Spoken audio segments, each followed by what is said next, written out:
इस वीडियो में जैक 10वीं बोर्ड परीक्षा 2026 के मद्देनज़र विज्ञान विषय में प्रकाश, परावर्तन और अपवर्तन पाठ से मैंने कुछ महत्वपूर्ण प्रश्नों की सूची तैयार की है जो निम्न प्रकार है और उम्मीद है कि यह परीक्षार्थियों के लिए बड़ा ही मददगार साबित होगा। तो सबसे पहला प्रश्न मैंने ऑब्जेक्टिव लिया है। कुछ इसमें ऑब्जेक्टिव प्रश्नों की सूची है और साथ ही इसमें विषयनिष्ठ सब्जेक्टिव प्रश्न भी हैं और उनके उत्तर भी हैं।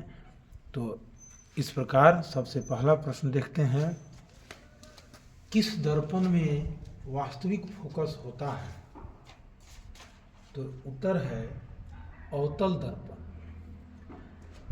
अवतल दर्पण में प्रतिबिंब दर्पण के आगे बनता है और फोकस भी आगे ही रहता है।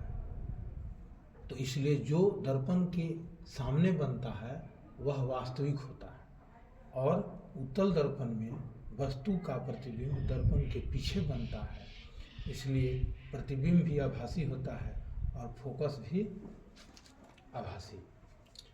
तो इसलिए दूसरा प्रश्न, मोटर वाहन के सामने साइड मिरर में कौन सा दर्पण लगा रहता है?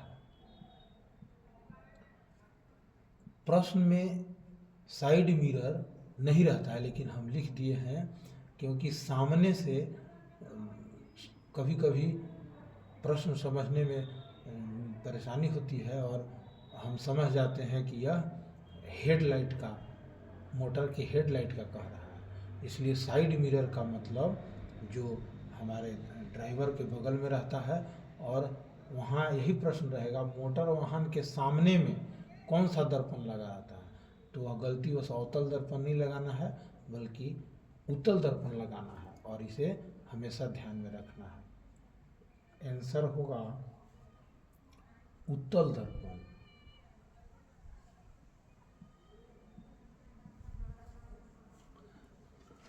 उत्तल दर्पण जो है यह पीछे के विस्तृत क्षेत्र का छोटा और सीधा प्रतिबिंब बनाता है।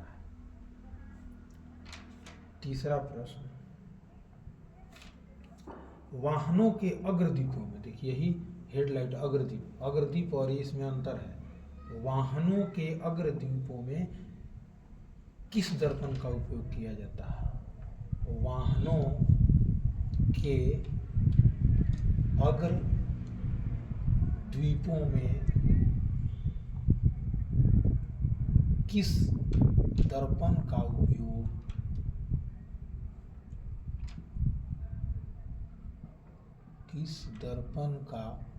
उपयोग किया जाता है?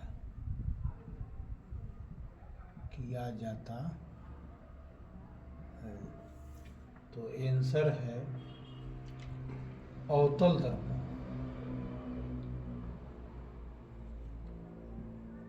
अवतल दर्पण यह प्रकाश को केंद्रित करके दूर तक रोशनी फैलाता है, इसीलिए अवतल दर्पण का उपयोग वाहनों के अग्रदीपों में किया जाता है।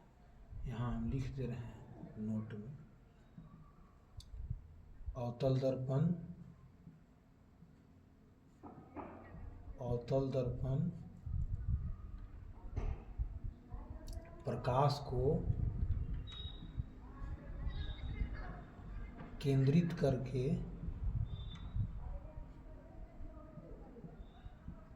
दूर तक रोशनी फैलाता है। दूर तक रोशनी फैलाता है।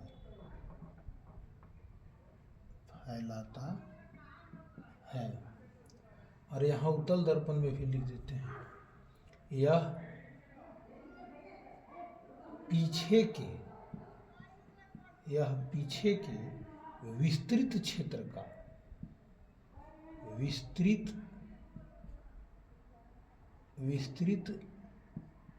का छोटा और सीधा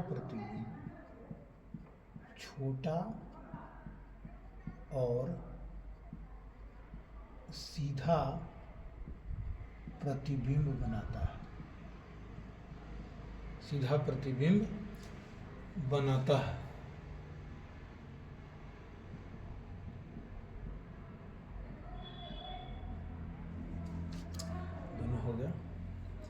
अब जो है अगला प्रश्न है, उत्तल दर्पण द्वारा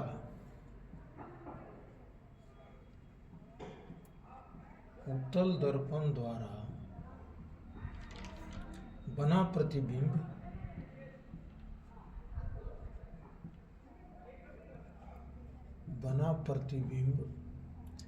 कैसा होता है?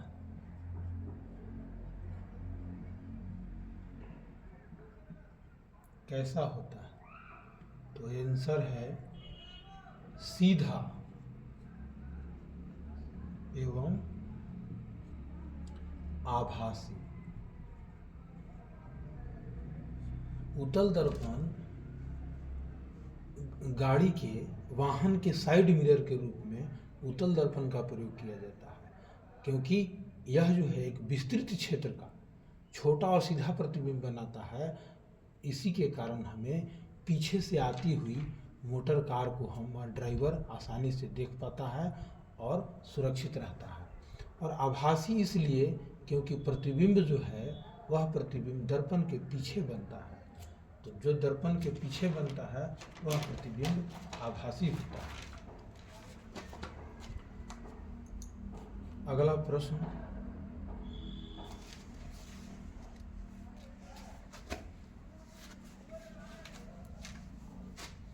गोलीय दर्पण का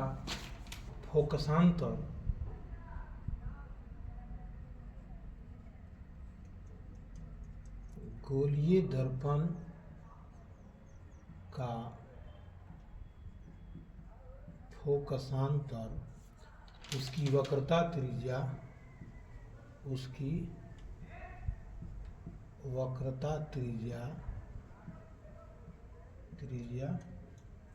का कितना गुना होता है?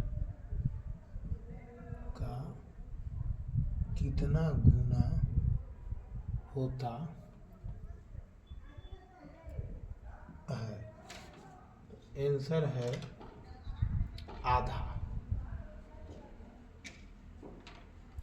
इसे ऐसे समझते हैं, ये गोलीय दर्पण हो गया, तो ये मुख्य अक्ष हो गया, यहाँ फोकस रहता है, फोकसांतर P, यही फोकसांतर है, और ये वक्रता केंद्र है, तो ये आधा रहेगा, इसका दोगुना ये रहेगा।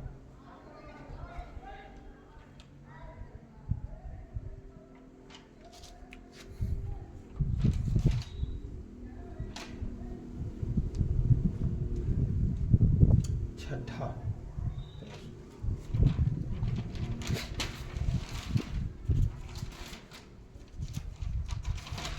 प्रश्न है, अवतल दर्पण की फोकस दूरी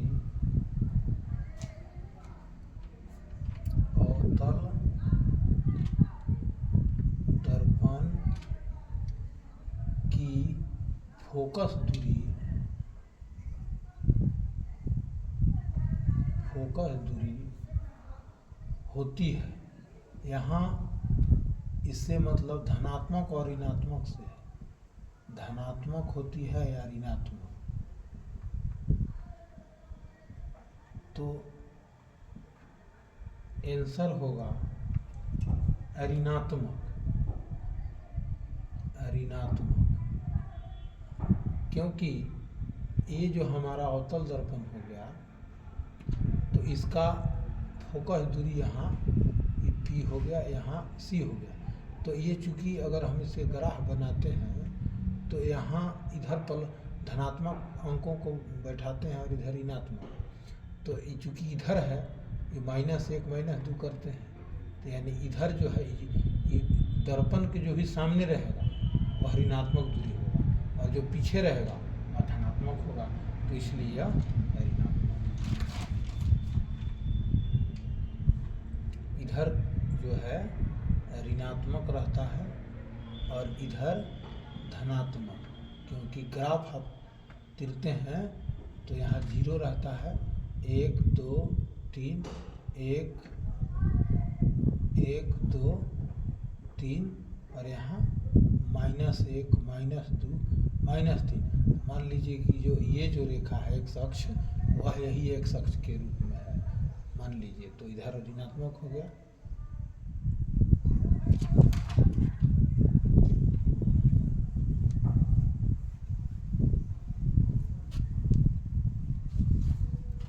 अब अगला प्रश्न है, हजामती दर्पण के रूप में, हजामती दर्पण के रूप में किस दर्पण का उपयोग किया जाता है? किस दर्पण का उपयोग किया जाता है? किया जाता है। तो आंसर है अवतल दर्पण।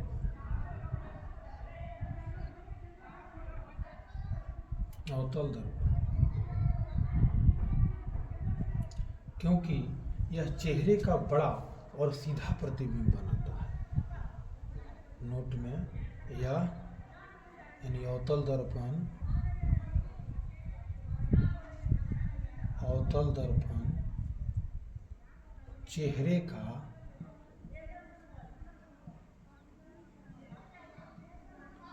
बड़ा आवर्धित, इसको बोलते हैं, बड़ा और सीधा प्रतिबिंब बनाता है, और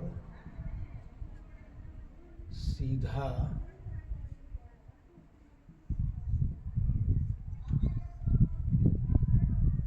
प्रतिबिंब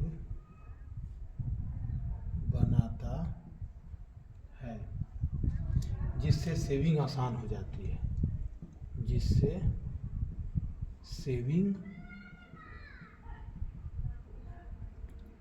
आसान हो जाती है।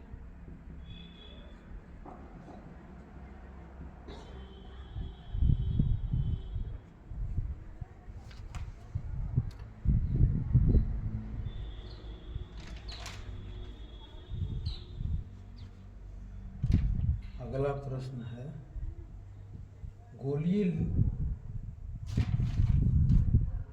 गोलीय लेंस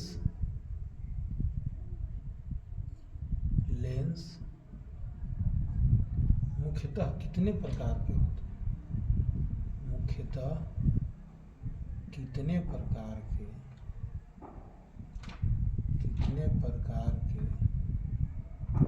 होते हैं? आंसर है 2 प्रकार के, उत्तल लेंस और अवतल लेंस। उत्तल लेंस और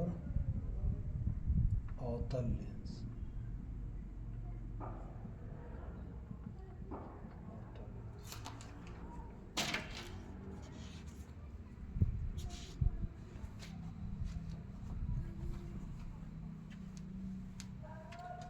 अगला प्रश्न है, उस दर्पण की फोकस दूरी, चाहे ये लिखो, गोलीय दर्पण की फोकस दूरी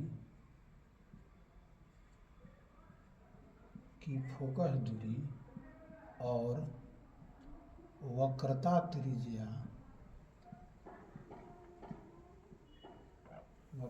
त्रिज्या, ये फोकस दूरी f और वक्रता त्रिज्या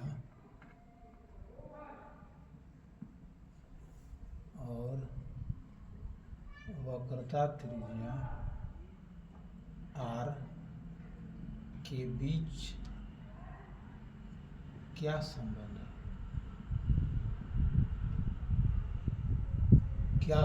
है? तो आंसर है, गोलीय दर्पण की फोकस दूरी,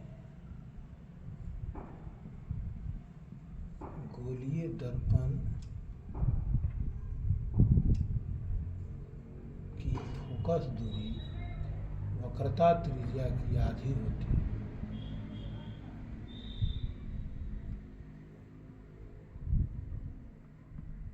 वक्रता त्रिज्या की आधी होती है।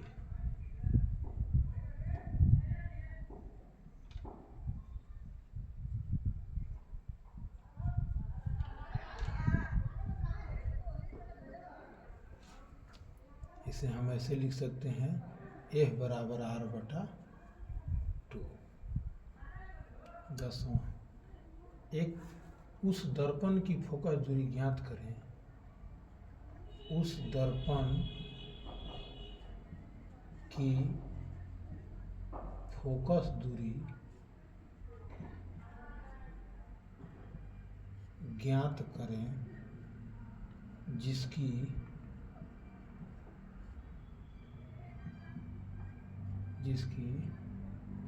वक्रता त्रिज्या 32 सेंटीमीटर हो। तो आंसर होगा, इसी वाला सूत्र का प्रयोग करेंगे, F बराबर R बटा 2। तो यहाँ 32 में 2 से भाग दे देंगे, 16 सेंटीमीटर। अगला प्रश्न, एक दर्पण की फोकस दूरी एक दर्पण की फोकस दूरी 10 सेंटीमीटर, दर्पण की वक्रता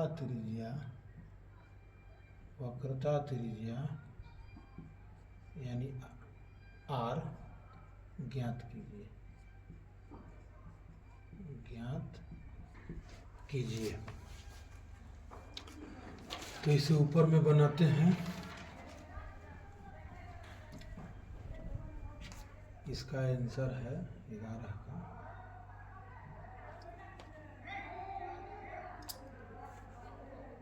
वक्रता त्रिज्या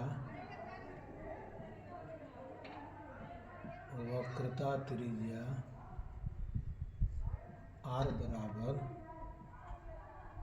2 गुने F बराबर 2 गुने 10 सेंटीमीटर बराबर 20 सेंटीमीटर।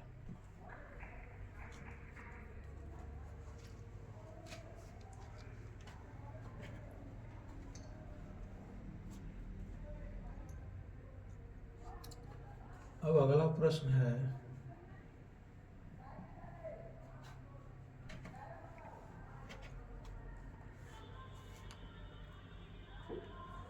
वह कौन सा दर्पण है, वह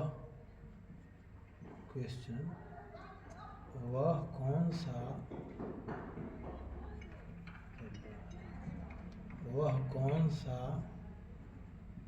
दर्पण है जो बिंब का हमेशा काल्पनिक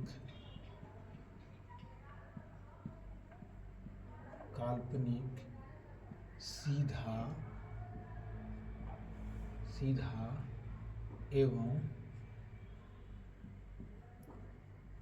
छोटा प्रतिबिंब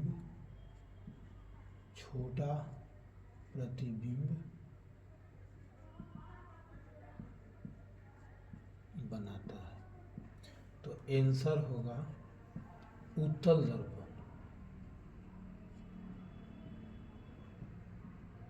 अब इसे ऐसे समझिए, उत्तल दर्पण यहाँ इस तरह से रहता है, उभरा हुआ। तो इसका जो फोकस रहता है वह इधर रहता है। तो इधर जो भी प्रतिबिंब बनता है वह काल्पनिक या आभासी होता है। दर्पण के पीछे काल्पनिक या आभासी, जबकि अवतल दर्पण में इधर बनता है, फोकस इधर रहता है। तो इसीलिए जो भी दर्पण के पीछे इधर जो है, दर्पण के पीछे जो भी प्रतिबिंब बनेगा या फोकस रहेगा वह जो है प्रतिबिंब काल्पनिक होता है, लेकिन सीधा होता है और छोटा होता है। छोटा और सीधा होता है, इसीलिए इसका उपयोग साइड मिरर के रूप में किया जाता है वाहनों में, क्योंकि गाड़ी सीधा दिखाई पड़ता है पीछे से। नहीं तो अगर गाड़ी उल्टा दिखाई पड़ने लगेगा तो फिर पता नहीं चलेगा कि कौन गाड़ी है और कहाँ से आ रहा है। इसलिए उत्तल दर्पण का उपयोग साइड मिरर में किया जाता है। और उत्तल दर्पण में बनने वाला प्रतिबिंब छोटा होता है, दर्पण के पीछे होता है, इसीलिए काल्पनिक आभासी होता है। अगला प्रश्न, अवतल लेंस द्वारा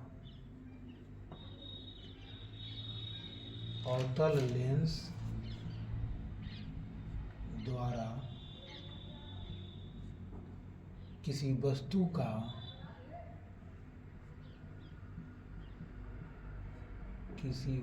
का हमेशा किस प्रकार का प्रतिबिंब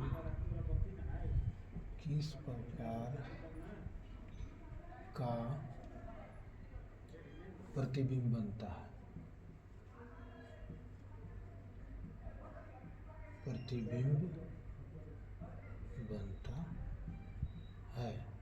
तो इसका आंसर है वास्तविक बनता है और उल्टा बनता है।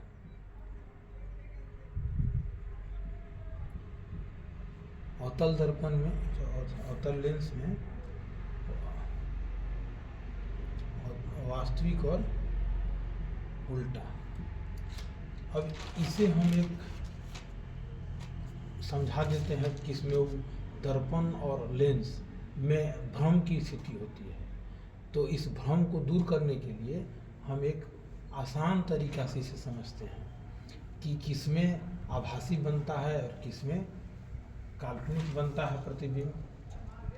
तो यहाँ हम लेते हैं सबसे पहले उत्तल दर्पण का। उत्तल दर्पण, तो आप एक उत्तल दर्पण का केवल याद रखें और इधर ले लीजिए उत्तल लेंस और यहाँ ले लीजिए अवतल दर्पण और यहाँ अवतल लेंस। तो इसका केवल याद रखिए, क्योंकि इसका जो प्रतिबिंब रहता है, प्रतिबिंब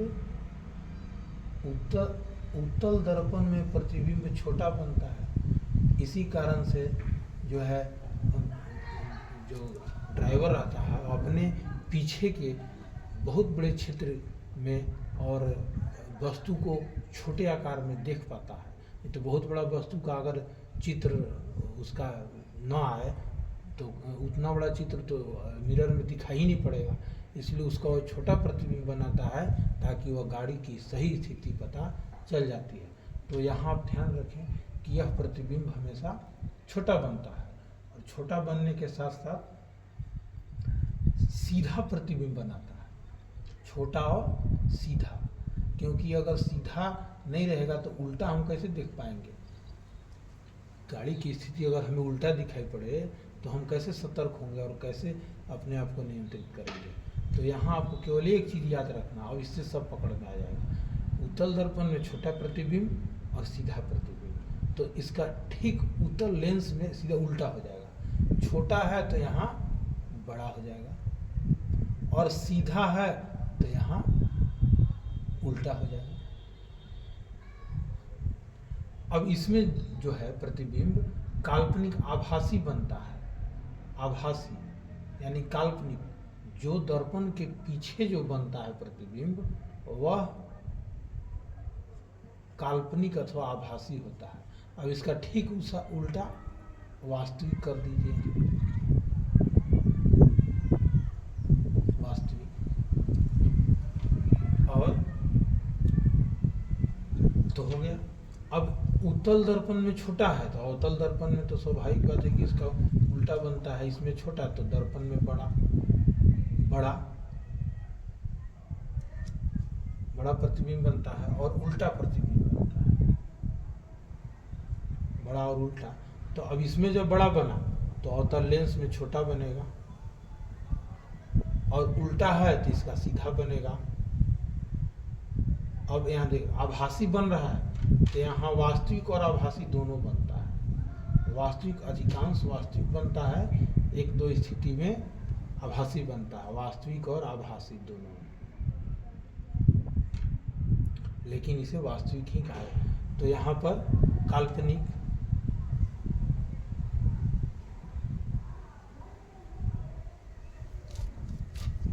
तो यही स्थिति है।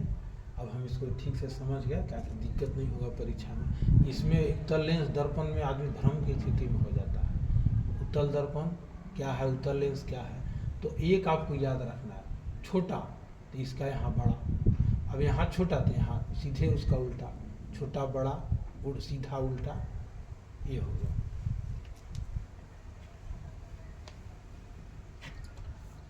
अब अगला क्वेश्चन, उत्तल लेंस द्वारा,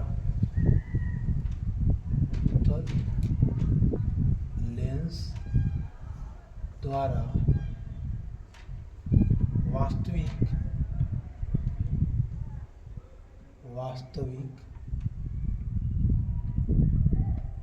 आवर्धित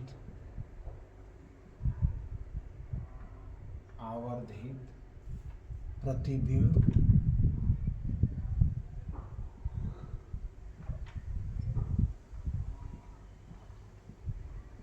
बनता है जब वस्तु स्थित होता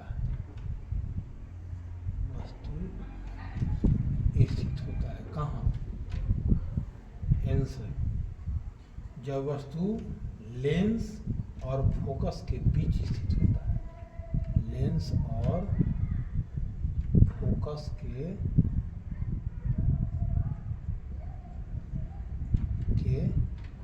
बीच स्थित होता है।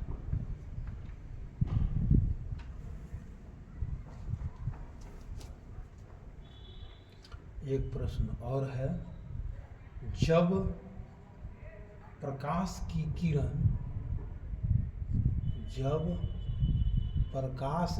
किरण हवा से कांच में प्रवेश करती है, हवा से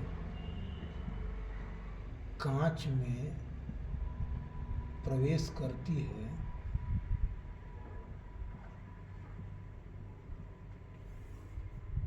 तो वह मुड़ जाती है, किधर मुड़ती है,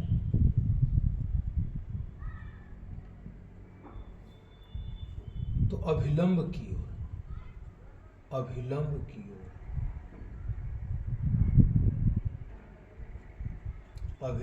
ओर।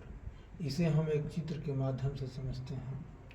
देखिए, ये जो है, ये पानी है, ये सघन माध्यम है,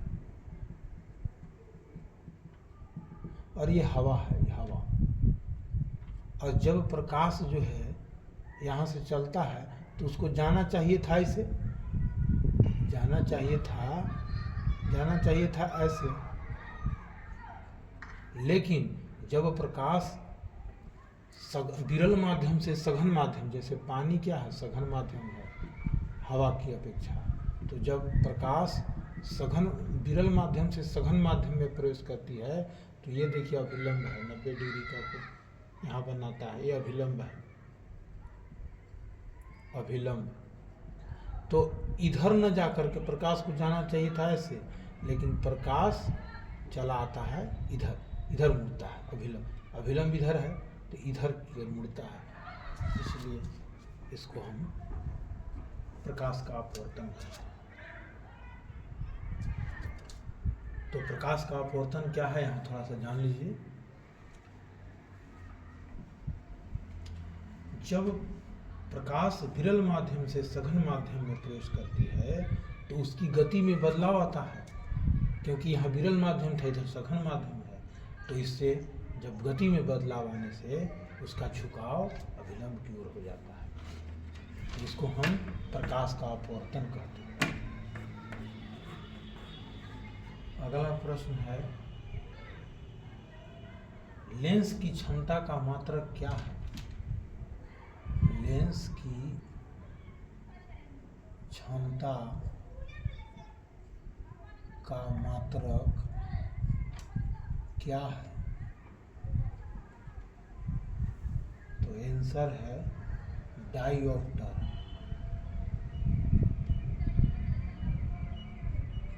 डायऑप्टर।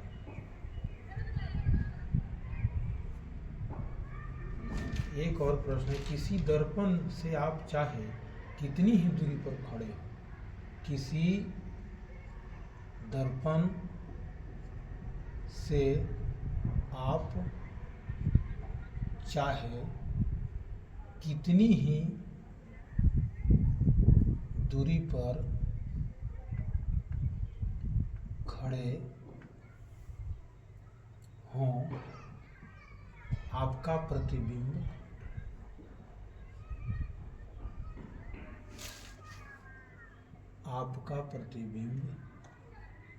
सदैव सीधा प्रतीत होता है, सीधा प्रतीत होता है। संभवतः दर्पण है।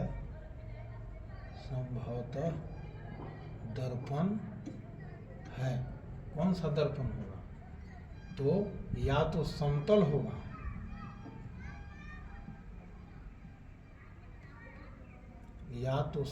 होगा, अथवा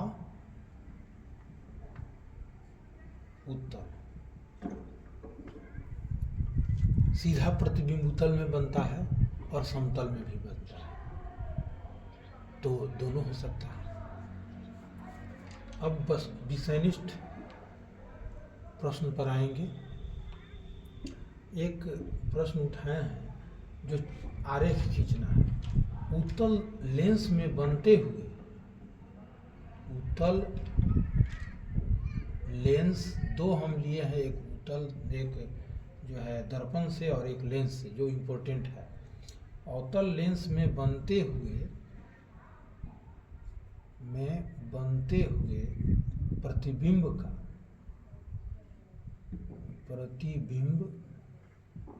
का एक स्वच्छ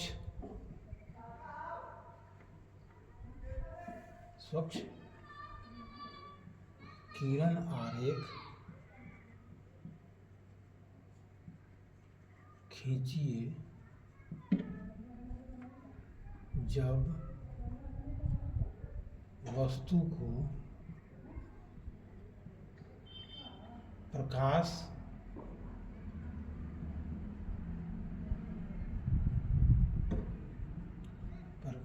केंद्र और फोकस के बीच रखा जाता है। फोकस के बीच रखा जाता है।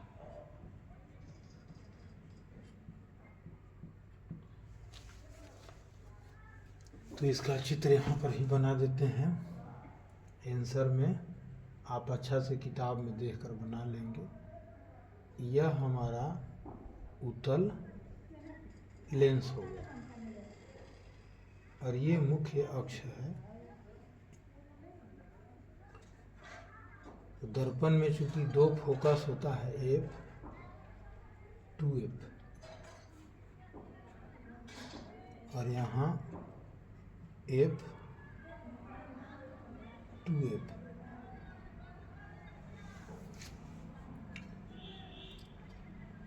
तो यहाँ पर वस्तु है, यहाँ से ऐसे होते हुए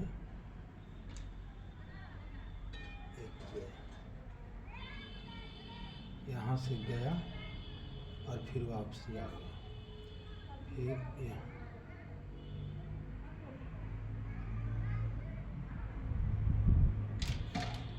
यहाँ से फोकस से गुजरेगा,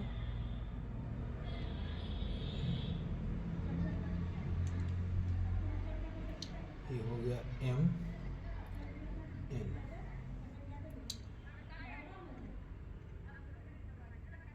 यहाँ A डैश B डैश,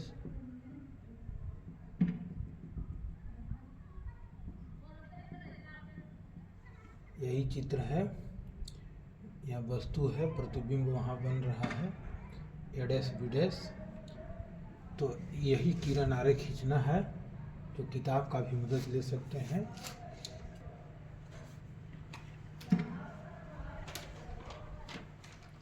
अगला जो है अवतल दर्पण में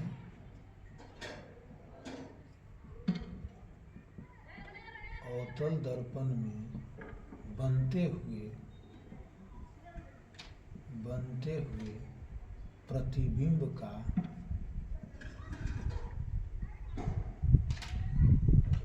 एक स्वच्छ किरण आरेख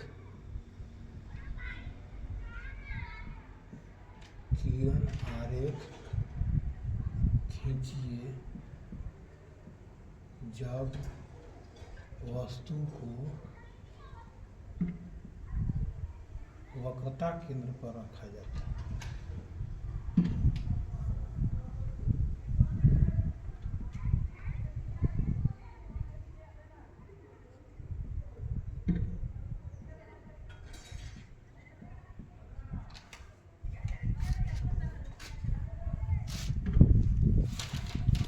तो इसका किरण आरेख इस तरह से होगा। यह अवतल दर्पण हो गया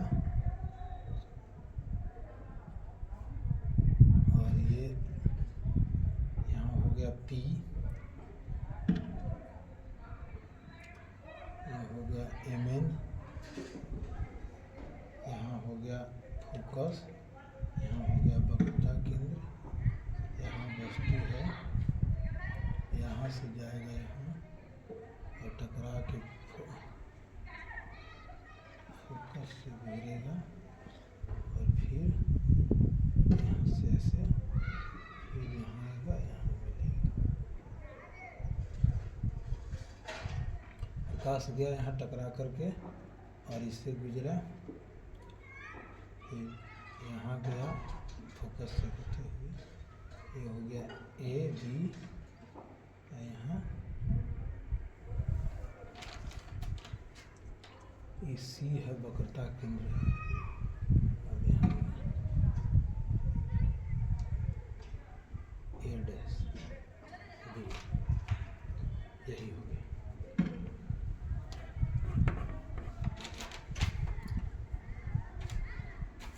अगला प्रश्न है प्रकाश के परावर्तन के नियमों को लिखिए। प्रकाश के परावर्तन के नियमों को लिखिए।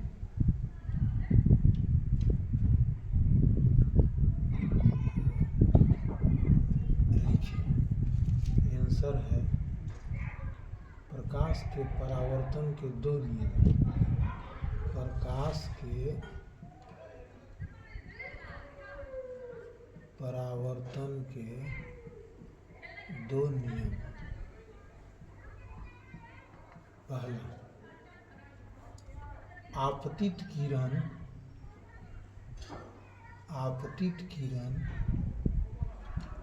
परावर्तित किरण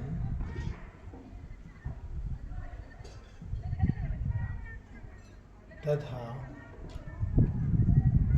आपतन बिंदु पर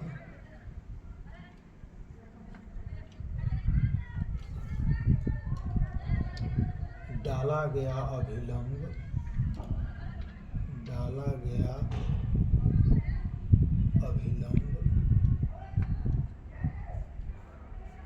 तीनों एक ही समतल में होते हैं। तीनों एक ही समतल में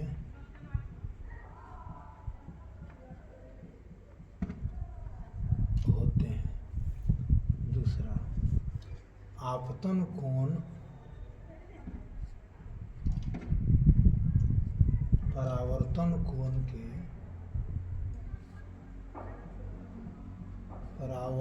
कोण के सदैव बराबर होता है। इसे एक आरेख द्वारा भी स्पष्ट कर सकते हैं और उससे और ज़्यादा नंबर मिलेगा। यहाँ हम आरेख बनाएंगे।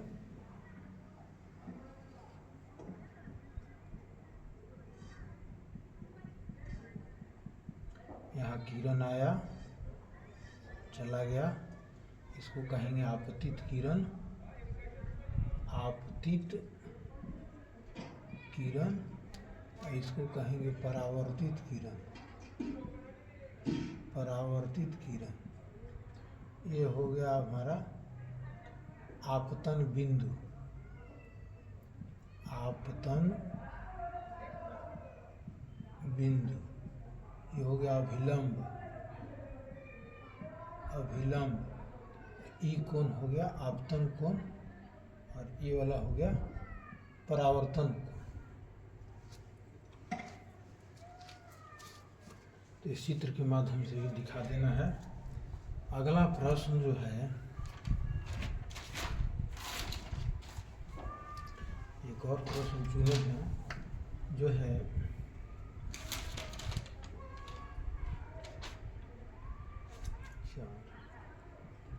अवतल दर्पण और उत्तल दर्पण में क्या अंतर है? अवतल दर्पण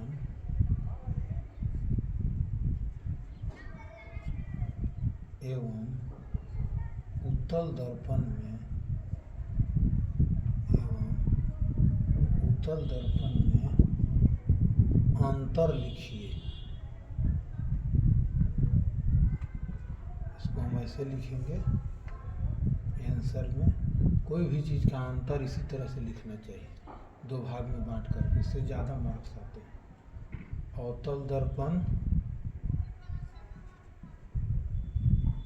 और दूसरा हो गया उत्तल दर्पण।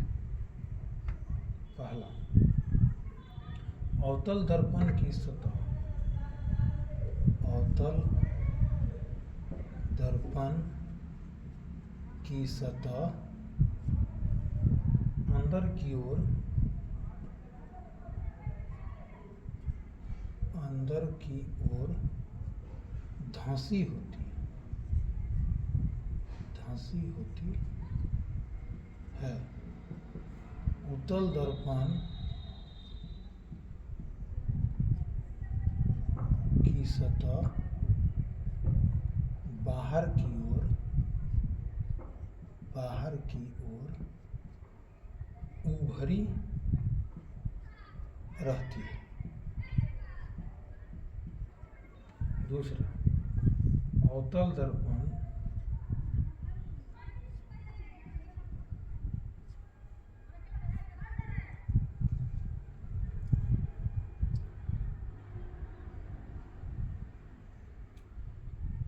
अवतल दर्पण में प्रायः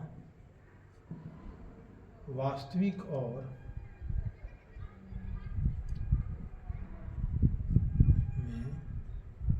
वास्तविक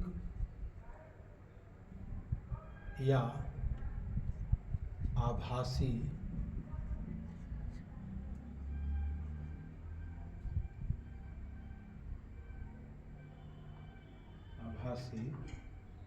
तथा बड़ा या छोटा प्रतिबिंब बन सकता है, या बन सकता है। इसमें जो है वास्तविक भी बनता है, आभासी भी बनता है, बन सकता है। लेकिन इसमें उत्तल दर्पण, उत्तल दर्पण हमेशा, उत्तल दर्पण हमेशा सीधा, सीधा आभासी तथा वस्तु से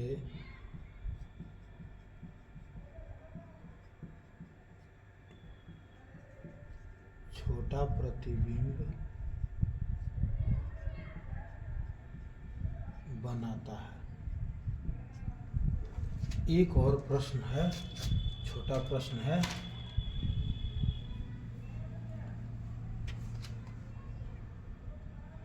प्रकाश का अपवर्तन किसे कहते हैं?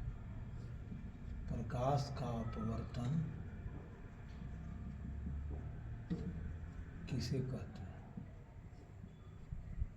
किसे कहते हैं? आंसर है प्रकाश जब एक माध्यम से एक माध्यम जैसे हवा से दूसरी या दूसरे माध्यम जैसे पानी या कांच में प्रवेश करती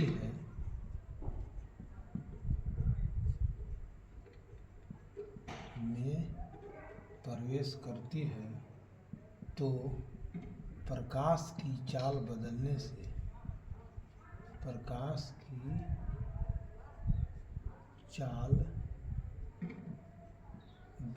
से उसकी दिशा भी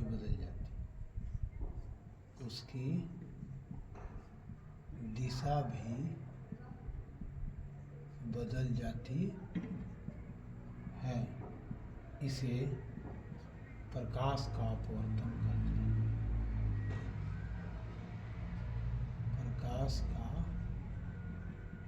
अपवर्तन कहते हैं।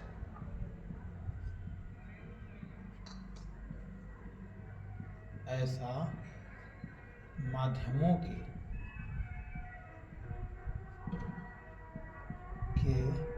प्रकाशीय घनत्व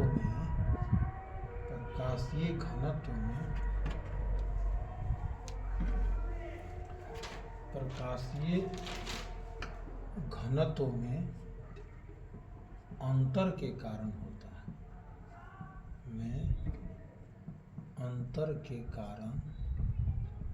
होता है। तो इस प्रकार से मैंने इस परीक्षा के लिए कुल इतने प्रश्नों का चयन किया है और ऐसे ही और सभी पाठों से संबंधित विज्ञान के प्रश्न जो है डाले जाएंगे और आप सब्सक्राइब कर दीजिए, अपने आप क्वेश्चन जाएगा।